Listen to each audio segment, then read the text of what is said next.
Bonjour les amis et bienvenue, j'espère que vous allez bien. Alors aujourd'hui, on va parler de la grosse catastrophe, de ce que je suis pas fier, mais ça arrive les conneries. J'ai acheté une Alfa Romeo GTV. Alors c'est pas le modèle la connerie, c'est de la manière que je l'ai acheté aux enchères pendant que j'étais malade. Tout ça, je vais t'expliquer ça dans un instant. Mais avant ça, abonne-toi et like et musique.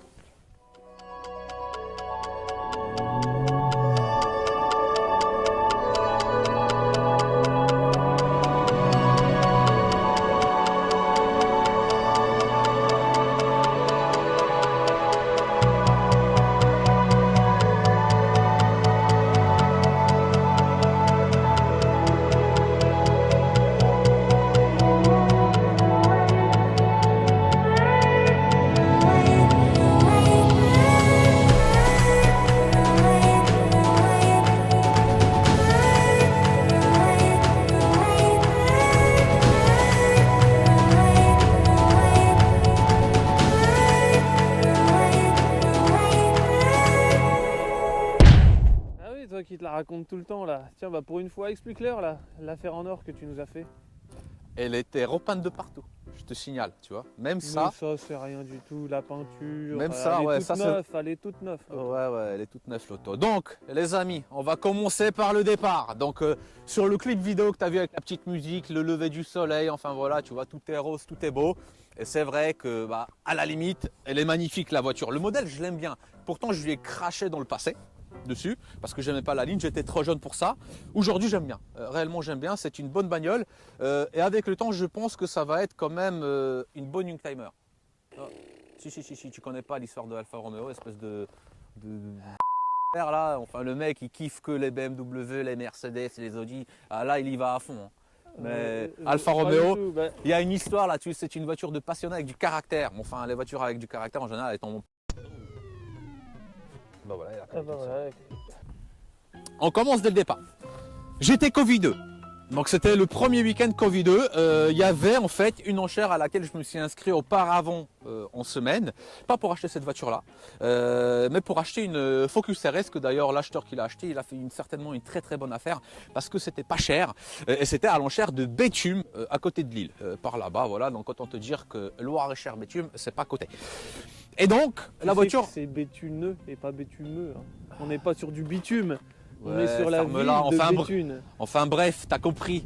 C'est pas la peine de me reprendre. Je suis qu'un étranger, tu le sais très bien. Et bon, bref. Le mec l'a acheté tout simplement parce que moi, j'étais en train de cliquer comme un pauvre con pour pouvoir la voir. Mais en fait, mon réseau Wi-Fi SFR, entre guillemets, chez moi, est complètement pourri. Et vu que j'avais l'image vidéo sur mon téléphone, eh ben, ça buguait en fait. Et entre le moment que j'ai cliqué pour enchérir cette voiture-là et le moment qu'elle a été emportée, il s'est passé un laps de 10 secondes à peu près. Et en fait, c'est pas moi qui l'ai eu. Je pensais l'avoir, mais je ne l'ai pas eu. Voilà. Dans l'excitation générale et ma folie, tu vois, mon problème psychologique, il est justement là, c'est que j'aime pas perdre. Et ben, j'ai regardé la liste plus loin. Donc, il y avait des utilitaires, etc. Et entre ces voitures-là, il y avait ça. Il y avait une Fiat et il y avait ça. Je me suis dit pourquoi pas. Donc il y avait marqué, donc là je te montre la description, carnet d'entretien, V6 turbo, 14 chevaux fiscaux, kilométrage non garanti. Sur l'instant, comme un pauvre teubé, je te le dis tout de suite, je me suis dit, ils ont fait des 3 litres turbo chez Alfa Romeo et je suis resté là-dessus. Je sais pas pourquoi. J'ai complètement oublié qu'ils ont fait des 2 litres turbo V6. Je sais pas pourquoi, ça m'est complètement sorti de la tête. Pourtant, j'en ai eu des Alfa Romeo. Même toi, tu as déjà vu le Q4 qui est tombé en panne, que j'ai pété le moteur. Et puis bah, les 155, 166, etc. J'ai complètement zappé. Et j'ai enchéri. Il y a quelqu'un qui a surenchéri l'enchère. J'ai renchéri. Et ça s'est fini à 5600 et des brouettes. Enfin, je ne me rappelle plus. C'est un paiement sans frais là. Et avec les frais, il y en a pour 6500, 6600 euros, sans compter le transport aller-retour. Enfin voilà, ça c'est une voiture d'entrée de jeu presque, on est à 7000 euros. Sans parler de la carte grise à moitié prix de 14 chevaux fiscaux. Et puis de toutes les surprises que je vais te montrer en te présentant la voiture. Voilà, donc l'histoire elle est là. Et je tiens à vous dire que j'ai fait une grosse connerie, parce que bah, je récupérerai certainement jamais ma thune. J'ai surtout pas eu de chance. C'est quasiment impossible, sauf si c'est un véhicule qui appartenait à une star, peut-être. Et donc je lance un appel à tous. Est-ce que vous connaissez cette voiture-là? Vous verrez tout à l'heure l'intérieur, l'extérieur, la config qu'elle a. Elle est relativement rare la config, et je pense que cette caisse-là en France, elle doit être connue par là-bas, vers Lille, sur le nord de la France, voire l'Est. Et puis surtout, en Suisse, nos amis suisses, si vous la connaissez, donnez-moi des infos dans les commentaires si vous voulez l'usine, parce que je fais des recherches sur le carnet d'entretien, parce que le carnet d'entretien que j'ai eu, c'est pas exactement ça, mais je vais te montrer ça tout à l'heure aussi. Donc, à tous les jeunes, à tous les anciens, si vous ne sentez pas un véhicule aux enchères, que vous ne l'avez pas vu visuellement, bah ne le prenez pas, ça ne fonctionne pas toujours. Oh, t'as touché, t'achètes, je te préviens. Et là, on est vraiment sur un cas précis, que ça va être cher et il va falloir assumer l'achat. Et il va falloir surtout le garder parce que je pense pas que je vais pouvoir la vendre tout de suite. Il va falloir faire un petit check-up de tout. Donc voilà. Donc on va faire la présentation de l'ensemble de la voiture. Donc on est sur une GTV 2 litres turbo. Donc c'est pas un 24 soupapes. Ça fait peur. 2 litres turbo, quand tu dis ça, Attention, 200 chevaux pour l'époque, c'est un très très vieux moteur quand même. C'est un moteur qui était créé dans les années fin 80, début 90, qui était sur les 164. 164, donc les espèces de grosses berlines à l'époque qui n'étaient pas vraiment aimées parce qu'elles étaient trop droites, trop carrées, trop moches en fait, tout simplement. Moi j'aimais bien la phase 2, j'avais un pote Yves qui en avait une grise, dernière phase, elle était magnifique. Moi j'aimais bien ce modèle-là. Donc comme toutes les alphas. En fait. De quoi? Tu dis la 164, tout le monde l'a trouvé trop moche, mais toutes les alphas, ils sont. Ah non, les 155, les 33, tout ça, moi j'aimais bien. Les 145, 146, c'était des sacrées voitures, c'était des bonnes caisses en vrai.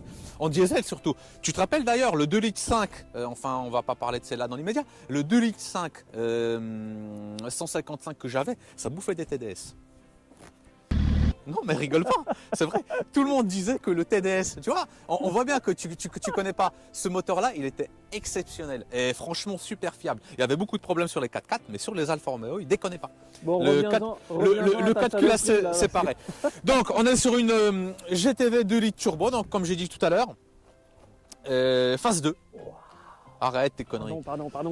Sérieux. Phase 2, donc il n'y a pas beaucoup de changements entre la phase 1 et la phase 2, juste des petits détails intérieurs. Et puis bah, surtout au niveau des motorisations. Alfa Romeo sur ce modèle-là, donc celui-là est la Speeder. Ils ont fait de nombreux moteurs 4 cylindres et des V6. Donc en 4 cylindres, on est sur du 1,8 litre Twin Spark, 2 litres. Après, il y a celui-là, le 2 litres V6 turbo. Il y a le 3 litres et le 3 litres 2. Donc ça, c'est sur les dernières générations. La phase 3 avec l'espèce de grosse calandre, la grosse calandre, le gros V qui descend beaucoup plus bas et qui ressemble limite à la GT ou à la 147, donc la génération après. Pourquoi ils ont fait le 2 litres à l'époque? Tout simplement à cause de la question de la cylindrée, parce qu'en Italie ce qu'il faut savoir c'est que le 3 litres en fait au niveau de la cylindrée, tout comme en Pologne d'ailleurs, ils comptent la cylindrée et pas les chevaux fiscaux, ils n'ont pas ça n'existe pas. Et donc Alfa ils ont trouvé la solution de réduire la cylindrée pour avoir quand même pas mal de puissance. Et ils ont greffé un turbo sur une petite cylindrée, mais ils ont gardé le V. Et le moteur d'ailleurs, bah tiens je vais te le montrer, il est vraiment esthétiquement parlant beau. Ouais, te fous pas de ma gueule, mais il est beau, en vrai il est beau. J'aime bien leur présentation en fait. D'après ce que j'ai lu, alors bon, vous pouvez me corriger si je me trompe, apparemment c'est quand même un Busso. Donc le fameux Busso qui fait un beau bruit. Bon attends, je cherche l'ouverture. Attention, regardez. Tadam. Non, franchement, la présentation, elle est jolie, effectivement. Tout ce qui est aluminium, tout ça, faudrait le nettoyer. Tu verras le kilométrage tout à l'heure approximatif, mais ça se présente quand même pas trop mal. Bon, il y a un petit peu de modification au niveau des durites, etc. C'est pour ça que je dis, si les gens, ou même l'ancien propriétaire français, je parle bien, a des infos à me fournir, au niveau de l'entretien, ou même historique de ce qu'il sait là-dessus, bah, qui m'envoie le truc parce que, on va parler tout à l'heure, il y a des petits problèmes. Ouais, t'as vu, il pète, mais c'est un dôme valve fermé.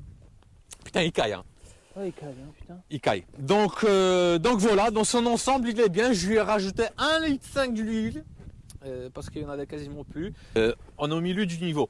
Viens voir là, tiens. C'est ça qui m'a fait dire que c'était une voiture suisse ou allemande. Mais au final, avec le faux carnet là-bas, c'est devenu suisse. Et elle a déjà 190 000 km en 2016. Il y a une petite couillette. Donc voilà le moteur. On est équipé d'une climatisation. Toute la ventilation à l'intérieur fonctionne, les vitres électriques fonctionnent et même la fermeture centralisée fonctionne. Full xénon, rajouté bien évidemment. Et puis voilà, ça s'arrête là. Au niveau de l'entretien, bien évidemment, on n'a que dalle. Parce que le carnet, attends, je vais te le montrer. Merde, comment ça s'ouvre ça? Ah, faut la clé. Oui, alors. Oui, faut la clé pour ouvrir sur toutes les Alfa Romeo d'une certaine époque. C'est ou avec la clé, ou avec un petit bitonio normalement dans le... Donc, faites pas attention au coffre. Il est extrêmement grand, mais... Ah ouais, bah tu vois, ça a cassé la gueule. Quand j'ai eu ça, parce que j'ai eu ça en fait avec mon beau courrier, j'ai pas pu vérifier ça, tout est en Suisse là-dessus. Et ce qui est bizarre, tu vois, c'est que, regarde, Alfa Romeo GTV, tu vois, 3 litres V6 24 sous. Je me dis, merde, là il y a un blême. Et quand tu regardes le numéro série, donc il commence exactement pareil là, tu vois. ZAR 916 000 et ensuite ici sur celui-là, sur le carnet on a 07000 et sur celui-là 0605. Ce qui fait que ce carnet-là ne correspond pas à la bagnole où il y a quelqu'un qui a fait une faute de frappe. Ce qui est possible, en sachant que tiens, j'ai l'immatriculation de la voiture, tu vois, qui correspond à la voiture, donc il y a quelqu'un bien évidemment qui a essayé de bricoler le truc. Ils m'ont envoyé tout un tas de trucs qui ne servent strictement à rien, mais ceci dit, j'ai pas l'essentiel, j'ai pas les factures, j'ai pas un carnet qui correspond, donc il va falloir faire une recherche sur l'entretien. Ah, t'es gilet. Ah putain.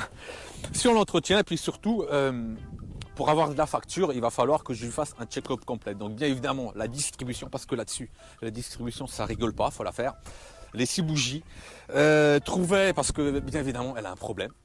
Le problème, c'est que la voiture est coupe, donc je vous ferai voir ça tout à l'heure si elle le fait. Et puis, bah, peut-être descendre complètement le moteur, faire l'embrayage, enfin, tout quoi, tous les joints qui déconnent, enfin, faire un check-up complet. Sur le coffre, vous avez vu la taille extraordinaire, donc en gros, tu mets rien dedans, tu vois, là, il y a les deux drones et un sac. Mets ta main comme ça, là. Et je suis un petit gabarit, tu vois. Voilà, voilà. En gros, tu peux voyager avec, mais pas très loin. Et puis, bah voilà, ça s'arrête là. Donc, roue de secours là. Attention avec le petit, regarde le petit truc Alfa Romeo, ça a de la gueule. Derrière, apparemment, il y a le réservoir. Et puis, bah c'est tout quoi. Rampe de feu droite, donc comme les 164 à l'époque. C'est des lignes très droites. Hein. C'est quand même assez coupé à la serpe. Le béquet, moi j'aime bien. Alors je sais pas si c'est le becquet Zender, j'ai pas fait gaffe où c'est marqué, mais c'est peut-être un becquet Zender avec des beaux échappements, enfin c'est une demi-ligne. Hein. Donc Novtech, un bruit fabuleux. Ça à mon avis par les flics je vais faire péter. De toute façon je vais faire péter pour la plaque avant qui est toute petite et puis pour ça.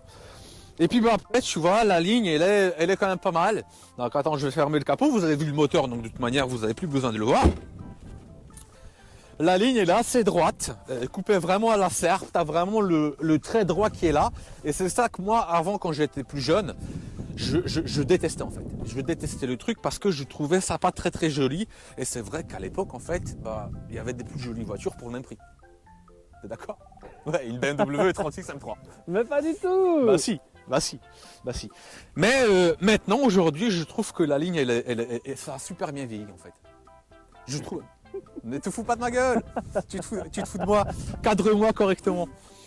Tu te fous de ma gueule, mais c'est vrai. Mais c'est des voitures italiennes. Tu vois, celle-là, elle a Fiat Coupé. Tu sais, les Fiat Coupé turbo là. Ouais. Bah, c'est les deux coupés un tout petit peu bizarroïdes de la gamme. Qui, en fait, je pense qu'avec le temps, en fait, vont devenir quand même des voitures assez recherchées parce que bah, ça tombe en panne, c'était pas super fiable dans l'ensemble de la gamme. Donc les mecs, bah, s'ils n'ont pas de pognon, ils mettent ça de côté et puis ils attendent. Et puis ça avait tendance à rouiller, en sachant que celle-là, elle n'est pas rouillée. Bizarrement que ça puisse paraître, elle n'est pas rouillée. On va aller à l'intérieur, je vais te faire voir à l'intérieur. Attends, on va voir l'état et la qualité du cuir. Là, moi je monte dedans, j'ai trop froid, putain.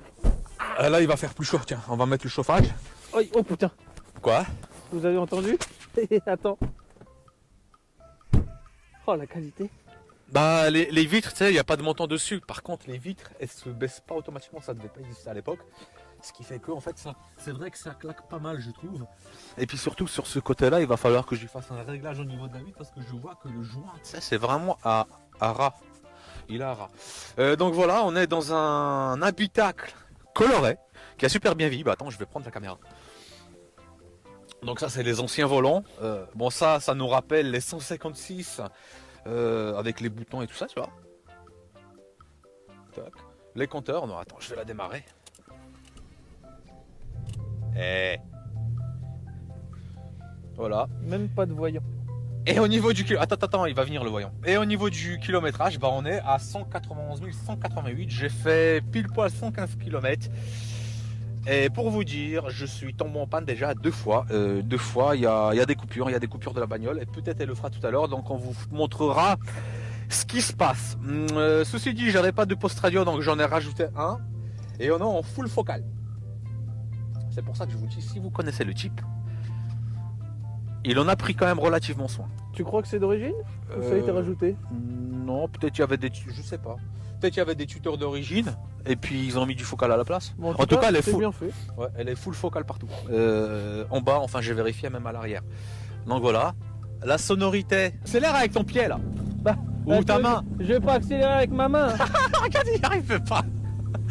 Tellement il y a de la place. Bon, vas-y, accélère un peu. Ouh là là. Bon, elle est froide. Hein. Elle fait beaucoup de vapeur. Oh putain. Ah non, faut pas partout. Hein. Ah non, j'en prends très grand soin.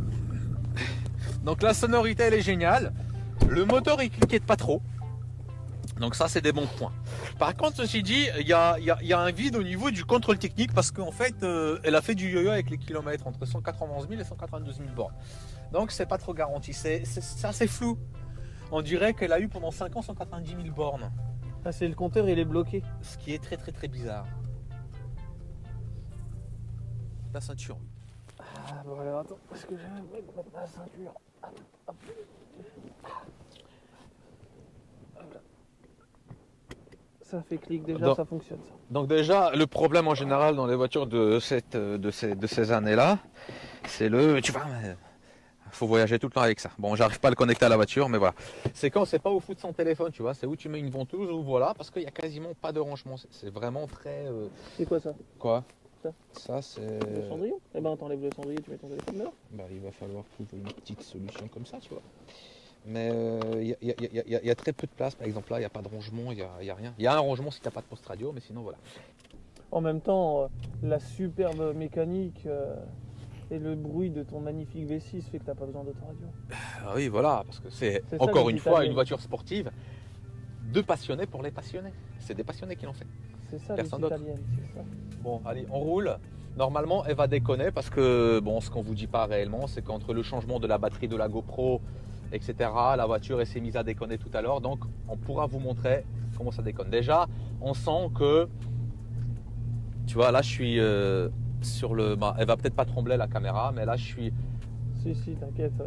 J'accélère, donc je suis à la même position et la voiture, elle a tendance à trembloter. Comme s'il y avait une mauvaise alimentation de quelque chose.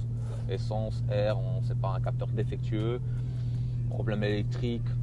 En tout cas, ce qui est sûr et qu'on peut pas te reprocher, c'est que toi t'aimes l'aventure. Et t'aimes la merde parce que tu te fourres tout le temps dans des histoires à la con.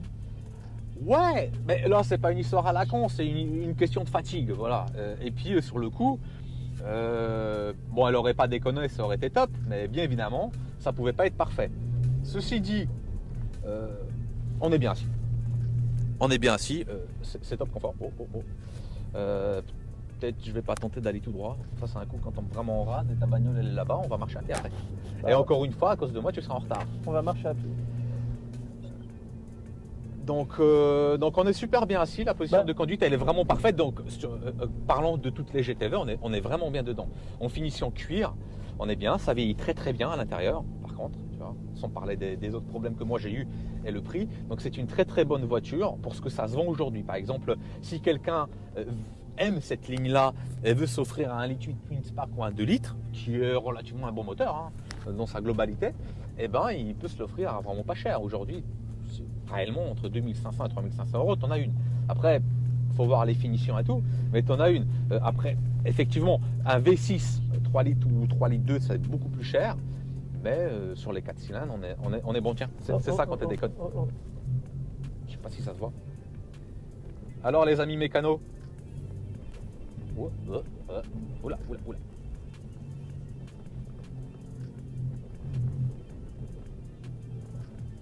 On va tomber en panne, elle va s'arrêter, tu vas voir. Regarde. Ah, oh. Et il y a le voyant rouge là? Oui. Ouais, mortel. Et là, bon. Dernier soupir. Et voilà. Et là, t'es en rade. Et donc, le problème de ce problème-là, c'est que j'enlève le contact, je remets, et elle démarre au quart de tour. Enfin, elle démarre normalement, c'est pas au demi-quart de tour. Hein. C'est pas une Honda non plus. Et tu peux repartir. Et par exemple là, tu vois, je roule. Donc là, 400 mètres, 400 mètres.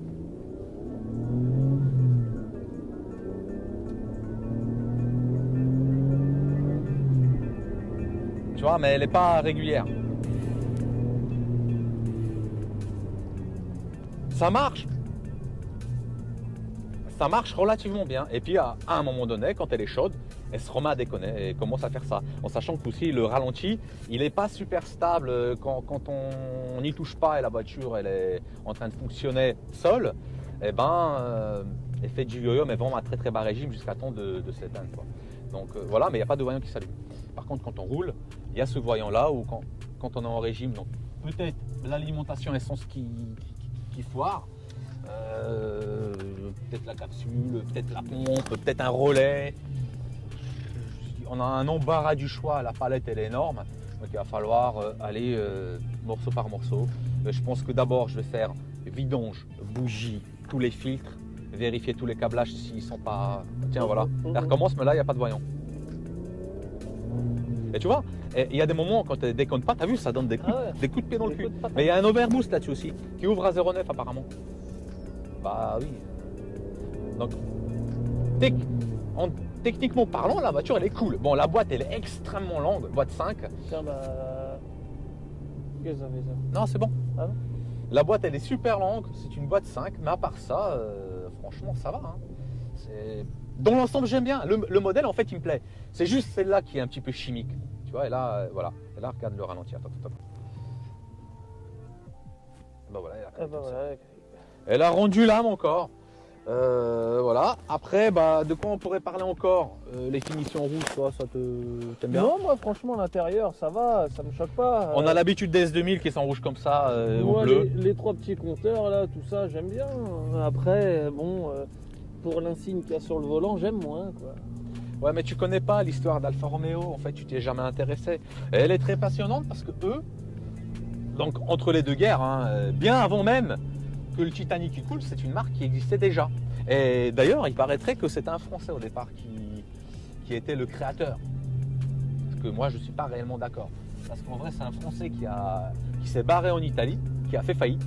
Et en fait, cette entreprise-là a été achetée par Alfa. Alfa qui est plusieurs marques, enfin voilà, et puis ils ont mis chaque lettre de chaque marque. Et puis ça s'appelait Alfa. Et ensuite, il y a Romeo qui est arrivé là. Je te jure que c'est vrai. Et Donc, Juliette? Non. Un monsieur qui s'appelait Roméo, je sais pas quoi. Et puis, en fait, il courait en compétition avant la Première Guerre mondiale. Et ils cartonnaient bien, hein. Ils étaient très très forts parce qu'ils finissaient relativement tout le temps premier ou deuxième. Donc c'était une marque qui marchait fort au niveau des perfs à l'époque. Entre les deux guerres, pareil. Donc ils faisaient à l'époque des 6 cylindres en ligne, hein. Ils ne faisaient pas des V6. Et puis en fait, après la Deuxième Guerre mondiale, on connaît toutes ces voitures qui sont devenues mythiques en fait chez Alfa Romeo. Et qui sont devenus bien. Donc à partir des années 80, 90, tu sais, Fiat est rentré là-dedans et puis ils ont commencé un tout petit peu à faire de la merde pour que ça soit du consommable, quoi. Mais ceci dit, quoi qu'il en soit, sur la GTV, il y a vraiment une belle palette de finition et une belle palette de produits, une belle palette de moteurs où on peut se faire réellement plaisir à un prix relativement raisonnable avec une belle ligne quand même. Donc je conseille cette voiture là à beaucoup de gens parce qu'on est vraiment sur une cote très basse. Ce qui veut dire que si on est bas, c'est qu'il y a certainement un problème de fiabilité certainement. Mais si tu roules pas souvent avec ces voitures-là, franchement, c'est une voiture très très attachante et réellement, à part peut-être les montants où le tissu il a bizarrement vieilli, ça vieillit quand même pas trop mal. Enfin, je n'ai pas beaucoup de critiques à donner sur l'ensemble de la gamme. Après, il faut vraiment trouver la pépite. Bon, moi, la mienne, c'est une drôle de pépite. Après, il va falloir faire tout un travail de recherche, de fiabilisation. Il faudra résoudre des problèmes aussi. Parce que là, putain, il y a pas mal de petits trucs. Que ça soit la carrosserie qui ne me convient pas, il y a des pètes d'usure et puis de réparation. Les terre-peinte de partout. Et puis bah, surtout, en fait, au niveau de la fiabilité. Regarde, elle déconne plus. Elle déconne plus. C'est incroyable. Je sais pas. Ça doit être un petit problème de rien du tout. Un truc hyper casse-couille. Ça va être certainement casse-couille à trouver. Mais voilà. Donc ceux qui en ont eu une un jour, ou peut-être qui la connaissent celle-là, eh ben faites-moi signe. J'ai déjà contacté un pote, Eric, en Suisse, que lui, d'ailleurs, c'est un abonné de la chaîne, que lui m'a filé un petit numéro d'un gars qui travaille dans les bureaux là-bas, en fait, au niveau des immatriculations. Donc peut-être avec le VIN, on va réussir à trouver peut-être l'historique ou le nombre de propriétaires avant, ou peut-être où elle était entretenue. Et si je trouve les garages où elle était entretenue, peut-être j'aurai des factures et puis un suivi kilométrique. Mais ceci dit, dans l'immédiat, bah, j'ai que dalle et c'est un tout petit peu gênant. Voilà les amis, il est temps de finir cette vidéo, alors il est temps de faire le bilan. Alors, bonne affaire ou pas bonne affaire? Je vous laisse seul juge. Franchement, la voiture en elle-même, elle est bien. Non mais franchement, c'est sympa, c'est sympa. Par contre celle-là, je vais la garder un petit moment.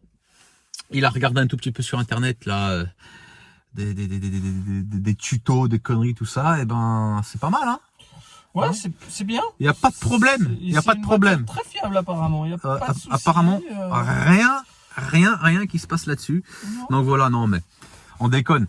Bien évidemment, il y aura des problèmes. C'est une voiture assez ancienne, donc c'est tout à fait logique. Même les voitures les plus récentes font pareil d'ailleurs. Dans celle-là, on a un THP. Et vous savez tous que le THP, c'est super fiable. Exactement, tout à fait. Voilà. Mais moi, j'ai absolument eu aucun souci à l'acheter. Bien évidemment, la voiture, elle a 15 000 km, elle est toute neuve. Donc, ceci dit, je la conseille à beaucoup de gens, surtout en ce moment, parce que justement, c'est pas si cher que ça. Et il y a moyen de se faire plaisir à un petit prix. Tous les gens qui disent que voilà, il y a plus d'une timer intéressante à trouver, et chez eux, par exemple, il y en a. Chez Fiat, il y en a encore. Des trucs un tout petit peu bizarroïdes, mais il y en a. Avec des marques européennes, on peut se faire plaisir. Il n'y a pas que eux, il y en a d'autres.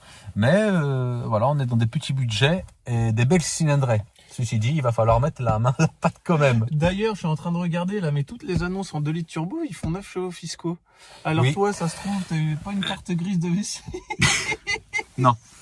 Alors, je me suis renseigné là-dessus, pareil, sur un forum, je crois. Et en fait, les premières, comme quoi, tu vois, les chevaux, c'est une arnaque, en fait. On se fait tout savoir, comme sur les voitures japonaises d'ailleurs. Sur les premières phases, ce V6-là était effectivement en 9 chevaux. Et à partir de la phase 2, par quel miracle, je sais pas, la même voiture fait 14 chevaux fiscaux. Quasiment pas le double, mais beaucoup plus. Ce qui fait qu'aujourd'hui, un cheval plein pot, c'est 50 € chez nous. 49,50 je crois, hein, c'est ça. C'est ça. Donc moitié prix, tu fais le calcul, voilà, la carte grise, il y en a pour une blinde quand même. Donc on a déjà connu ça d'ailleurs sur les voitures japonaises à une époque. Par exemple sur la Honda Civic, tu prenais une 205 GTI et cylindrée équivalente et tu prenais une japonaise, tu avais 2 chevaux en plus. Comme quoi c'était juste pour dégoûter les gens et puis pour qu'ils consomment en fait local. Donc voilà. Sur ce les amis, il est temps de finir. Gros bisous à tous. Si on refait pas d'autres vidéos d'ici Noël, je vous souhaite joyeux Noël. Et si j'en fais une autre, on se verra d'ici peu de temps. Voilà, bonne soirée à vous. Et puis à bientôt. Ciao.